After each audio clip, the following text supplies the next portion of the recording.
The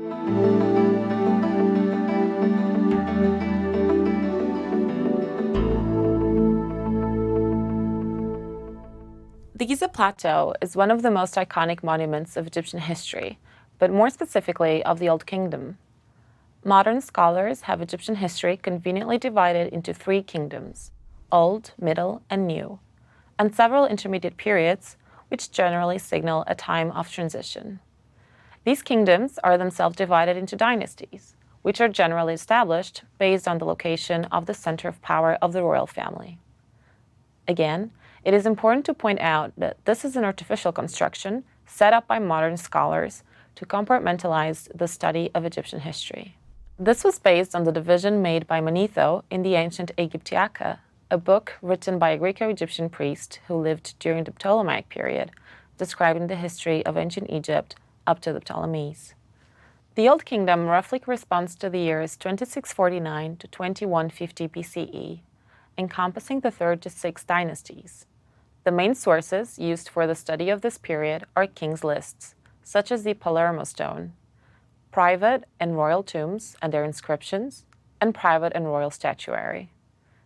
Kings' lists are important resources, not only for dating periods of rule, but also to establish the chronological order of rulers.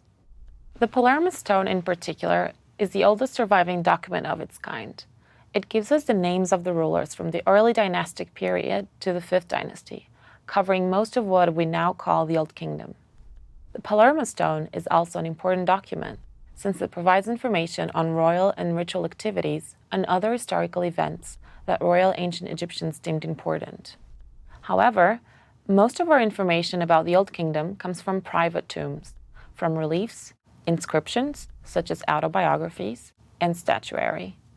These tombs provide information on not only funerary beliefs, but also the lifestyle of the elite of the Old Kingdom and their relationship to the king, including some historical events.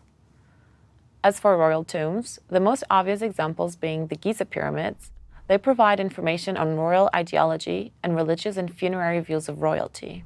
Surprisingly, royal monuments such as these pyramids are void of inscriptions until the advent of the pyramid texts in the 5th and 6th dynasties at the end of the Old Kingdom.